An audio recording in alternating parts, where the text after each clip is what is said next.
ഇനി പ്രവാസ ലോകത്ത് നിന്നുള്ള വാർത്തകൾ കൂടി നോക്കാം.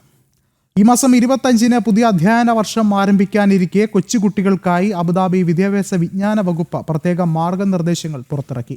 സ്കൂൾ വിദ്യാർത്ഥികളുടെ ബാഗിന്റെ ഭാരം പരിമിതപ്പെടുത്തി നിയമലംഘനമുണ്ടായാൽ സ്കൂളുകൾക്കെതിരെ പിഴയും പുറമെ മറ്റ് നടപടികളും ഉണ്ടാകും.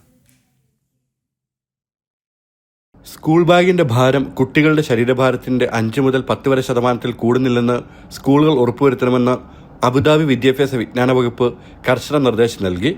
ഇക്കാര്യം പരിശോധിക്കാൻ എല്ലാ സ്കൂളുകളിലും ഒരു ആരോഗ്യ സുരക്ഷാ ഓഫീസറെ നിയമിക്കണമെന്നും അധികൃതർ നിർദ്ദേശിച്ചു. ബാഗുകൾക്ക് ചക്രങ്ങളോ ലോഹത്തിന്റെ കൈപ്പിടികളോ പാടില്ല. അടുത്ത വർഷം ഫെബ്രുവരി 1-നകം സ്കൂളുകൾ ഈ നയം പൂർണ്ണമായി പാലിക്കണമെന്നും അധികൃതർ വ്യക്തമാക്കി. കിൻഡർ ഗാർട്ടൻ പ്രവർത്തനം രാവിലെ 8 മണിക്ക് ആരംഭിക്കും. കൃത്യസമയത്ത് കുട്ടികളെ എത്തിക്കണമെന്ന് അധികൃതർ രക്ഷിതാക്കളോട് അഭ്യർത്ഥിച്ചു. ഇതിനായി സ്കൂൾ ബസ് ഉൾപ്പെടെയുള്ള ഗതാഗത സേവനങ്ങൾ ലഭ്യമാക്കും. സ്കൂൾ തുറന്നുള്ള ആദ്യ ആഴ്ചയിൽ പ്രവർത്തനം രാവിലെ 10 മണിക്ക് അവസാനിക്കും. സ്വകാര്യ വാഹനങ്ങൾ ഉപയോഗിക്കുന്ന രക്ഷിതാക്കൾ കുട്ടികളെ കൂട്ടിക്കൊണ്ടുപോകാൻ കൃത്യസമയത്ത് എത്തിയിരിക്കണം. അതേസമയം സ്കൂൾ ബസ്സാണ് ഉപയോഗിക്കുന്നതെങ്കിൽ രക്ഷിതാക്കൾ അവരുടെ കുട്ടിയുടെ പേര് ഗതാഗത പട്ടികയിലുണ്ടെന്ന് ഉറപ്പാക്കണമെന്നും അധികൃതർ നിർദ്ദേശിച്ചു. ജനം, ദുബായ്.